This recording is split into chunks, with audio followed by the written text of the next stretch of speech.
and welcome to my home improvement series. Today I'm going to decorate a corner of my living room and create an accent wall here.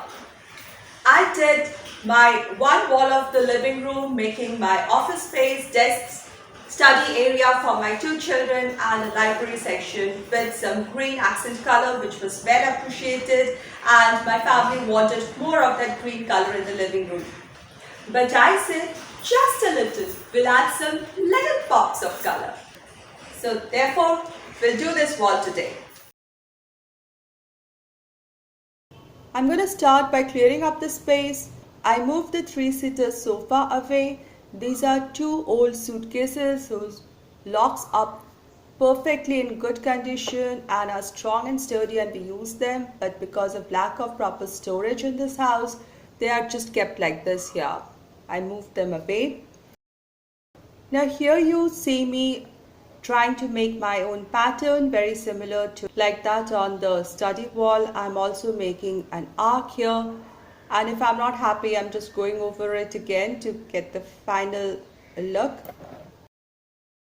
That's why it's important that one uses something like a chalk that I'm using, which can be just rubbed off in case one wants to change the pattern or make amendments to it. You will find me changing the pattern later. I made arcs here simply by using a little jute string and using my fingers. I made the arc. I've explained it in my study and office room makeover video. So after I made my pattern in the bottom corner, I want to make another big arc, almost a cut circle on the top part. So first I drew a line, and because it's not a half circle, it's more than that, so I am making a line perpendicular to this base line using a set square, and then I extend it with the ruler to get the center of the circle whose part I'm going to draw here.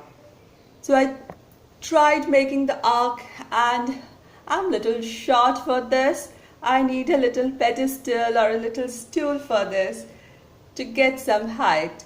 And then I made the arc, or the part of the circle that I'm going to paint on the wall.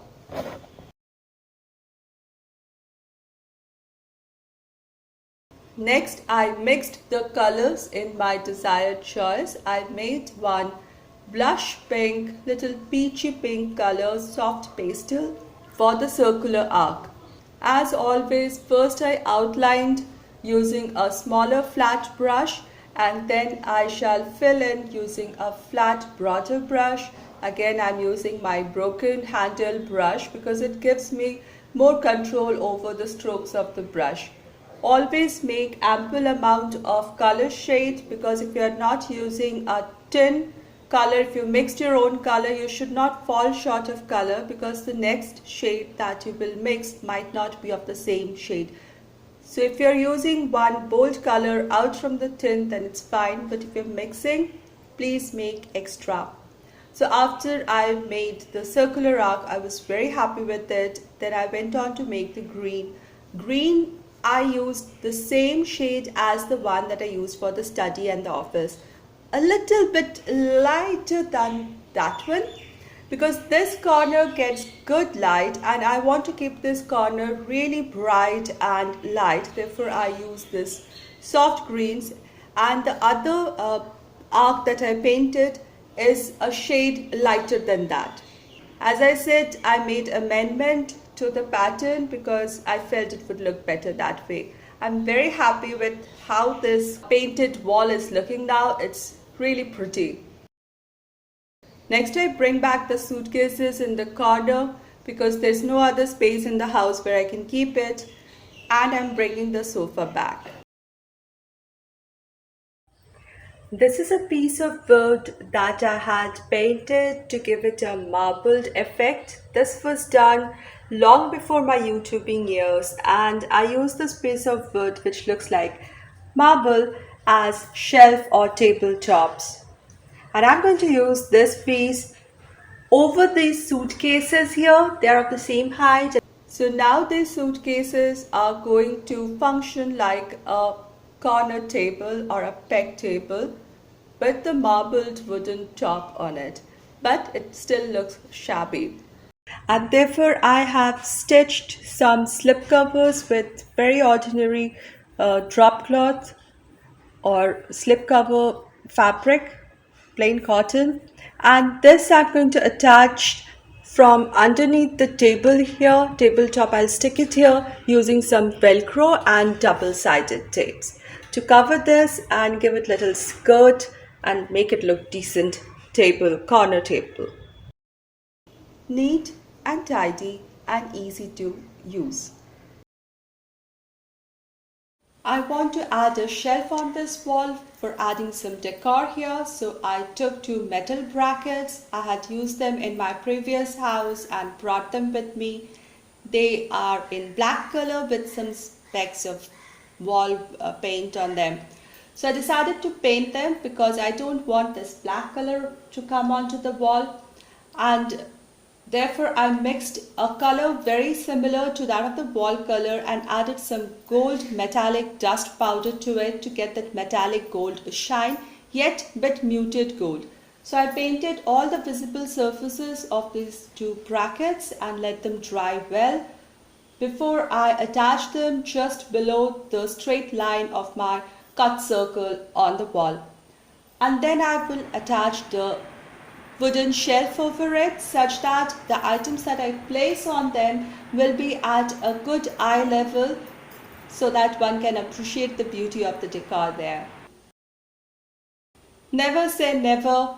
I thought I will never decorate this house, but I have started doing so. And I took out a few items from my store, few decorative items, small ones that I can use in this space. So I'm trying out different ways how I can decorate this shelf, some artwork, Madhubani art, then painting on papyrus, and of course I want to give the warm touches using some coppers and brass here, and of course there should be a live plant. A vintage lamp is great, and an old yellowed book pages book is a good way to add some height. And I'm really pleased with this whole look. Today I'm joining the Craftilicious collab being hosted by CJ from the channel CJ DIY along with many other YouTube crafters. So do check out CJ's channel and this Craftilicious collabs playlist. The links are given down below. I'm just totally in love with how this whole thing has come out. The soft pastel colors are looking so beautiful. The modern boho look is here. It goes with the curtains. It goes with the surrounding, the vibes of the room. It is making this space look so cheerful and happy. I've kept the decor to the minimum so that the pattern is highlighted and the space doesn't look heavy or cluttered. It should give that cheerful, happy, light feeling here. I'm very pleased with this area and I hope you enjoyed watching me create this space. Do check out Craftilicious playlist for wonderful craft ideas, and I'll see you soon again. Until then, stay positive, be creative and be happy. Thank you so much, my friends. Have a blessed day.